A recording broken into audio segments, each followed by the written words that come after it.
Okay, so continuing on our WPS welding procedure specification, these are some more details which are required to be filled up in part 2. We are going to cover this, and as you see here, the post weld heat treatment. Once we complete the joint, post welding heating is done, then the joint is ready, and we need to specify here within what time we recommend this post weld heat treatment to be done. There are certain jobs where it is good to do it as early, as quickly as possible after the completion of the welding and obtaining the NDT certifications, or sometimes very highly stretched joints are good to even go for heat treatment first and then do the non-destructive testing, and in case there is any non-conformance in that non-destructive testing, you can repair and once again do it. So it depends upon the nature of the job, but normally the post weld heat treatment is having few important parameters which are listed down here. At what temperature do you recommend it to be loaded in the furnace? Most of the carbon steel and low alloy steels, we permit them to load at 300 degrees centigrade or unload at 300 degrees centigrade. But some of the jobs are essential for materials to have heat treatment starting from room temperature. So the loading temperature will become room temperature, or what is the permissible. Basically here what we are trying to find out is what kind of a shock this material can absorb.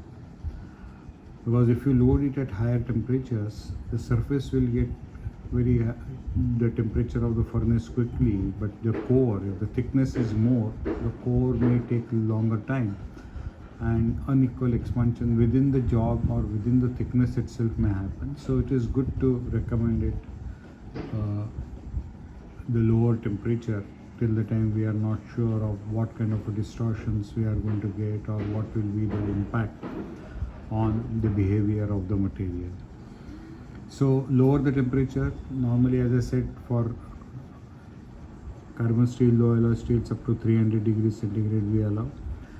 Whereas for stainless steel and for nickel bearing alloys, good to start with room temperatures and allow it to slowly heat, because it doesn't have sufficient thermal conductivity like carbon steel, aluminium. So good to start heating right from the room temperature and unloading it also from the room temperature. Then the next parameter is rate of heating. Once again, thickness, conductivity, these are the factors which are going to come into picture when we are talking about the rate of heating. The complexity of the structure, if it is a highly stressed structure, good to load it at room temperature and slowly heat it to 50-60 degrees centigrade per hour. But if the job is thin and doesn't have much of a stresses and can really pick up the through thickness temperature, it can be heated up to 300 degrees centigrade per hour.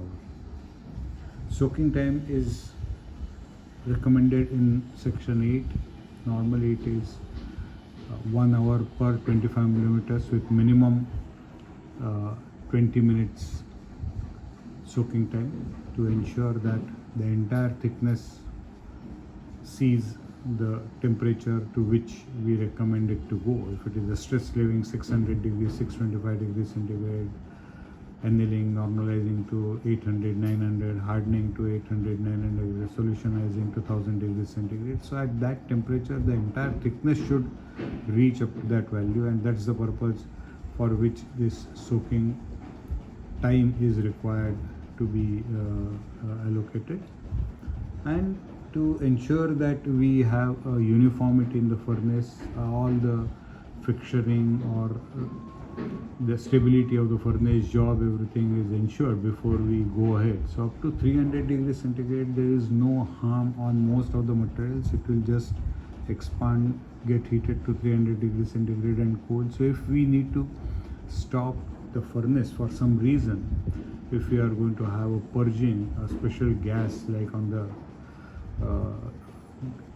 our gas-based processes, TIG and MIG we have. So similarly, to protect the surface oxidation, and heavy scaling, sometimes we create a neutral atmosphere or a specific atmosphere in the furnace.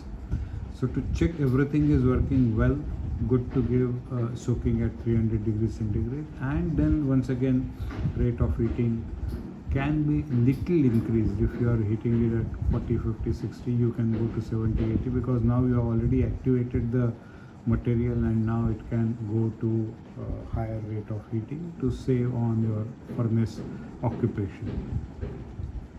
Soaking temperature is the final temperature where we are going to soak it, and the rate of cooling. So rate of cooling also plays an important role, because if you have very high rate of heating, like quenching in water, quenching in oil, quenching in mist of air, so there could be once again a dissimilar cooling. The surface will get cooled first and then the core will get cooled. But for surface hardness or for achieving certain properties, higher UTS or yield, quenching media selection is very important, and depending upon the values you are getting, you can recommend it in your WPS and confirm it in your PQR. So these are all the important parameters which are required to be specified. The furnace atmosphere also needs to be specified. The type of furnace, if you can specify, electrical furnace, gas fired furnace, oil fired furnace, and if it is gas and oil fired, or if it is a vacuum furnace, then what level of vacuum, 10 to the power minus 3, 10 to the power minus 5 torque, or if it is a gas or oil fired, then if there are any impurities like sulfur, phosphorus in the gas or into oil, that should be controlled, and all of that needs to be written down here, either in this particular table itself, or you can attach separate notes, but covering this is important. Same way on the right side you see gas for gas-based processes. So main shielding gas, backing gas is where you are going to get the penetration. Trailing gas is where you are going to do secondary additional gas, so that the whatever gas is being thrown by the ceramic nozzle or the gas nozzle in the MIG-MAC process, beyond that you want temperature up to 100 degrees centigrade to be, the material up to 100 degrees centigrade to be protected, you give secondary gas or the trailing gas. And the gas composition, either argon, helium, or any other mixed gases you are using, composition is given in the second, and then you have the flow rate. Now, as you said, pre-flow, post-flow, all that requires to be properly calculated depending upon the length of the torches, and then only the welding should start. You cannot start welding just after the pressing your trigger or the switch on the torch. And if there are checks required on the backing gas, the purging gas, to check the ppm of oxygen, so that has all the air from the purging side been thrown out and it is now fully covered, or volume is filled on the back side with the preferred gas or the gas which is recommended here, that needs to be really attributed and calculated and specified. So a lot of detailing. WPS is not only filling few points in table, but as many details, considering what variations are going to happen on the job from the test plate. From a PQR, it is very easy to monitor and control all these parameters, but it is not easy to do it on the actual job. So we need to specify. Then comes the electrical characteristics, whether we are going to use what kind of a process, and for that process, what is the type of current we are going to use. Is it going to be a AC current, DC current, alternating current, or what is the polarity in DC? The ampere and volt range is required to be specified. Now, as we discussed in our other video for the layers and passes, if we can define the voltage ampere for each layer, each pass, it's more appropriate. The type of tungsten, there are different varieties of tungsten depending upon your current and current range. You select diameter and the type of tungsten, thoriated tungsten, zirconiated tungsten, pure tungsten. So all those are required to be specified. In MIG-MAG welding with flux core welding, you require to specify what kind of a metal transfer. Is it a short circuiting? Is it a spray transfer? Is it a globular transfer? And to achieve that, you cannot really see it yourself, so give indirect way by doing it by the speed, the wire speed at which you are going to feed it.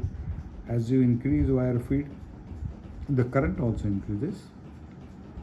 But in the modern machines, you have feasibility to alter speed and current as well as the arc voltage, and that helps in achieving a particular the mode. And the synergic mode is one which is very preferred, a spray mode or the synergic mode, where every pulse you generate, you get one droplet out of the wire. And these are all the things are required to be specified and demonstrated to the welder that this is the difference, and if you change any of these parameters, we may have different configuration of the weld bead, and that may impact not only the NDT results but also the properties, and hence it is required to be specified. The next is where we are going to specify the technique. Are we going to use the stringer bit? If it is an impact, normally weaving increases heat input and adversely affects the impact properties, so we go for a string bit. But there are certain passes where to fill up in one run is far better than having the second run difficulty in depositing and creating a non-destructive defect.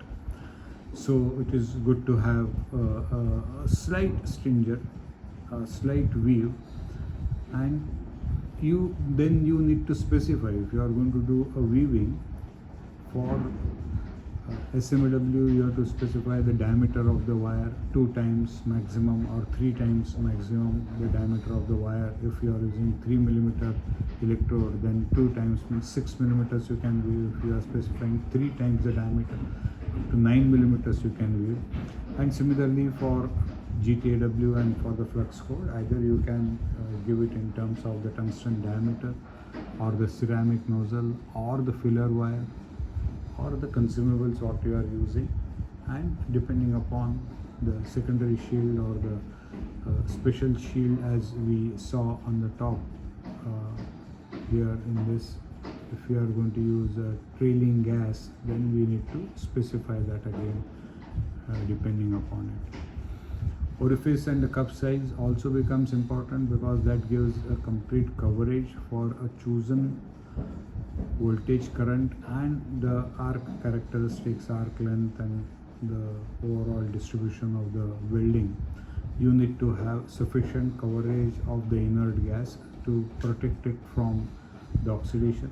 The parent metal, that is the wire which is burning. Second is the droplet which is getting detached. Third is the weld, and as you are proceeding further towards the direction of the weld, the back side of the weld which is solidifying, that also needs to be protected to the extent possible. And if you have sufficient size of ceramic or very low heat input or a good conductive material which is going to freeze faster, you don't have to use a trailing shield, otherwise you may have to use a trailing shield also.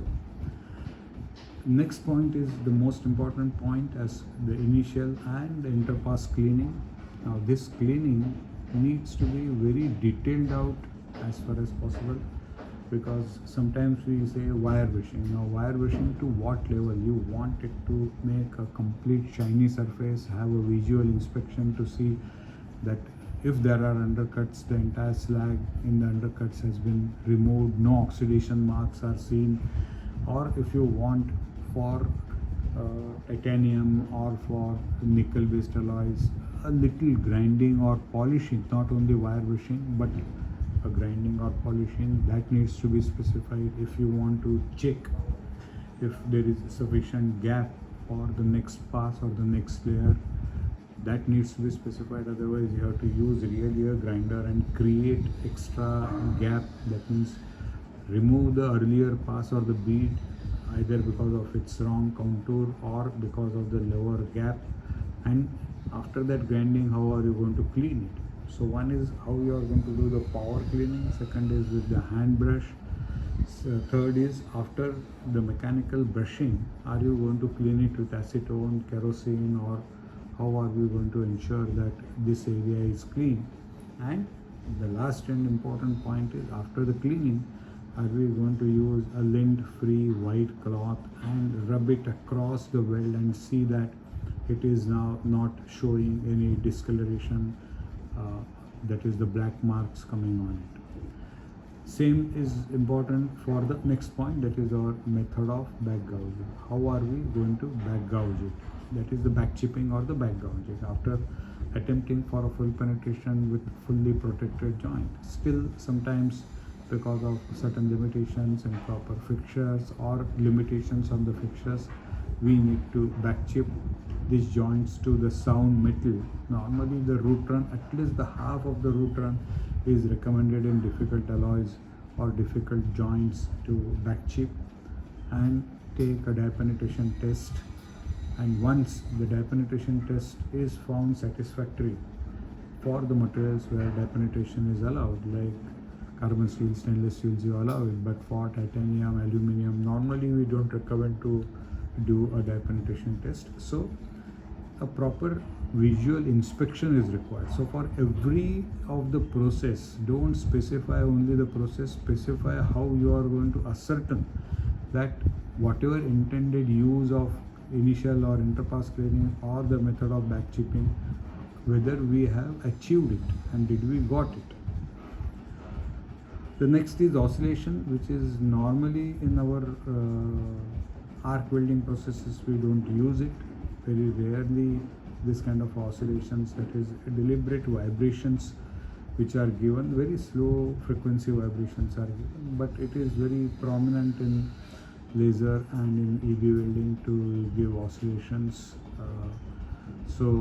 If we are really trying to do something, that needs to be specified, quantified, and then we need to proceed. Next point is multiple or the single pass, and whether we are going to use multiple or the single electrodes. The advancement in welding is now taking from single electrode to twin wires, tandem wires, side by side, front and back, various combinations, machines and the torches are available.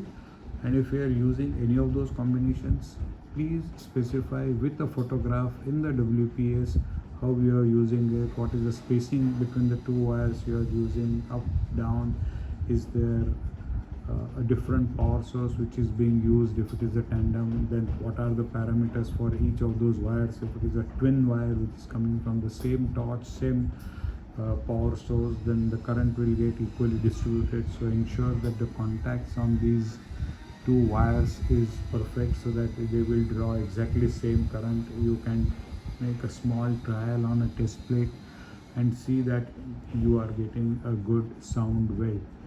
And in the multi-pass and single pass, we saw that how to really specify in our other video the different layers and passes and quantify them with heat input also, in case we are very sensitive for certain properties. The last point in this is the travel speed, which is directly impacting onto your heat input. Voltage multiplied by current divided by speed gives you idea of what kind of a heat you are using it.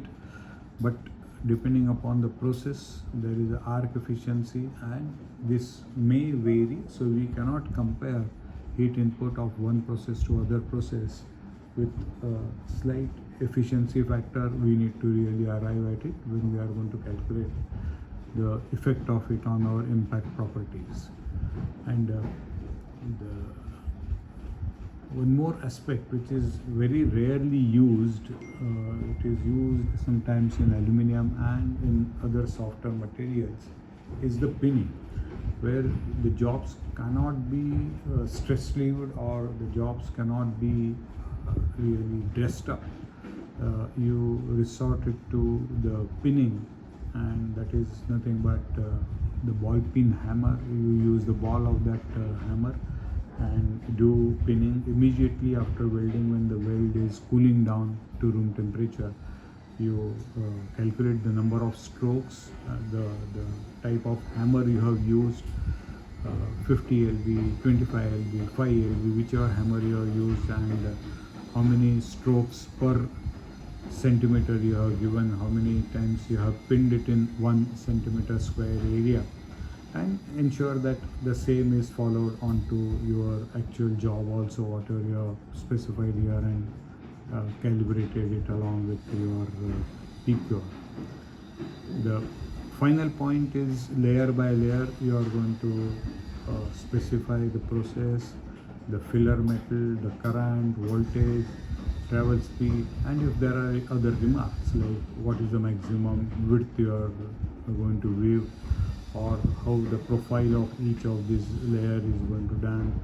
If you want different processes to be attended, cleaned separately, that can be done. And then there is enough space here in the notes where you have to really understand and calculate various parameters on distortion. So after every run or every pass, if you want certain dimensions to be measured to decide the subsequent sequence, the straightness if it is required, you check the flatness from both sides, or you check the straightness using laser or theodolite or any other means, scale, and then decide which side we should weld it, even though we have tried to balance it on the paper to the neutral axis, but physical reality may be different, and that is where these notes will come into very handy to control the distortion while you are doing a setup.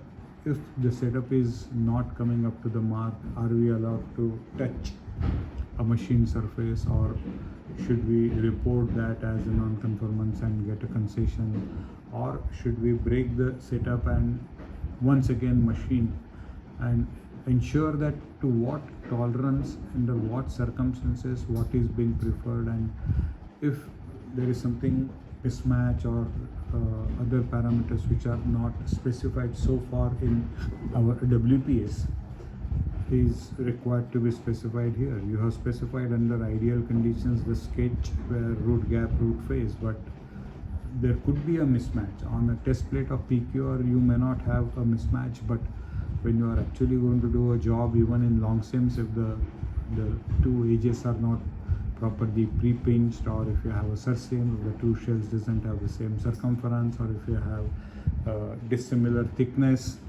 then how to really achieve the transition, whether you want 1:3 grinding, tapering of the surfaces to match the thickness at the joint, the ID of the joint to be matched, or the OD of the joint to be matched, depending upon the service and the application of the joint and the part. So there are other factors which are essential for getting a perfect job, are required to be listed down in the notes.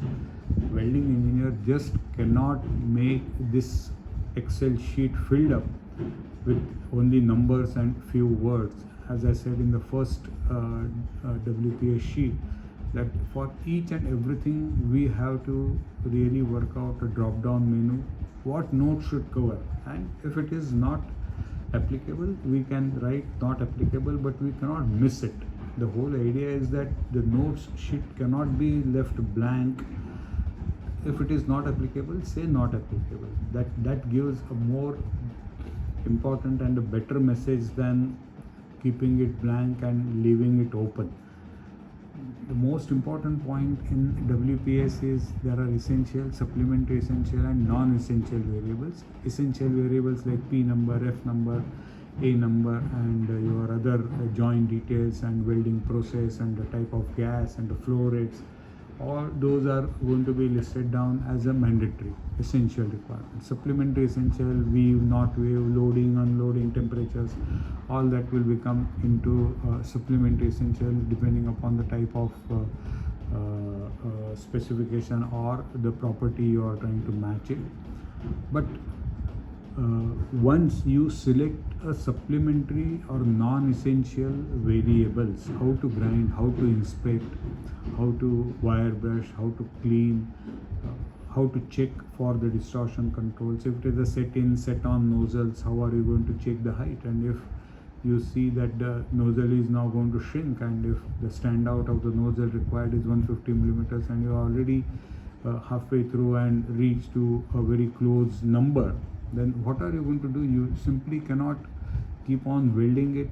Then we may have to give additional fixturing and ensure that the nozzle doesn't go below 150 millimeters, or we may have to do some back chipping from the shell side immediately at that stage and do some welding on the other side and try to pull it out. Some measures we'll have to take it before we actually land up into operation successful and the patient died. So that kind of a situation should not come. Weld has come perfect.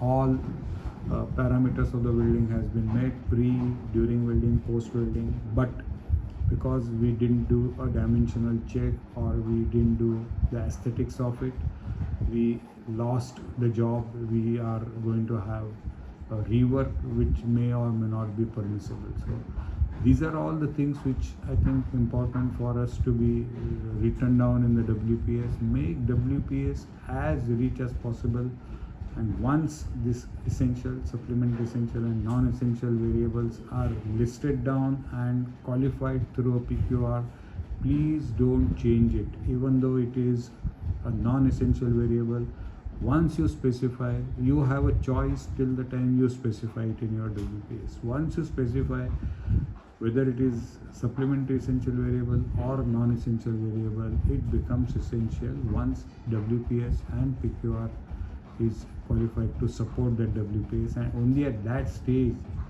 the WPS becomes a valid document. Till the time it is a proposed WPS, you cannot use that WPS unless and until there is a pre-approval by the court. But WPS gets approved only by having a qualified PQR, which we will see it in our next video. What are all the details to be covered in PQR as we have listed down here in our WPS. So hope you understand the importance of the WPS. It is not a simple document. It is a very detailed document that requires to be prepared, discussed with the designer, discussed with the manufacturers, discussed with the non-destructive testing. It is good to specify in the notes what kind of non-destructive testing the above parameters will qualify, whether it is X-ray, whether it is UT, whether it is DP, whether it is FDP, whether it is ultrasound, and to what level, the sensitivity levels in each of these NDT techniques. And that's where this WPS and the notes and the overall cross-functional team will make a document which will be a very, very valid and very, very thoughtfully written down document which will come up in our usage, and then our monitoring on the shop floor will become easy. Defect percentage can be kept very low. We had a case study with Hitachi Zosen when they used to write WPS just what we have written in our first example. Very minimum details to be given so that we don't have any questioning from the customer or a third party, and the WPS will become more wider so that we can use it into multiple jobs. I don't think that kind of a saving we should see in our time. But when Hitachi Zosen started writing the way I give you the detailing, and you can think of more details also, instead of 6 or 7 important parameters which they were controlling, they started controlling more than 60 parameters. And when those 60 parameters they came out, I think they are one of the best in the world for the defect percentages. Normally most of the fabricators are between 2 to 5% of the defect levels, whereas Hitachi Zosen has consistently proved to 0.2 to 0.5%, and they are still working on it, efforts to make it as perfect as possible. So it is not that robo or the automation is going to help us. It is the discipline, it is the cleanliness, it is the passion to really achieve defect-free welding is going to really give us. And it not starts from the welder, it starts from the welding engineer who is going to write the WPS and WPQ. And also, if there are any mock-ups required, please specify those mock-ups also in this WPS so that your document is rich and very strong. So thank you so much for understanding and listening these two videos on WPS. I hope you really liked it and have a lot of details covered in this. If I have missed out anything, please specify. I will be happy to correct myself. Thank you so much.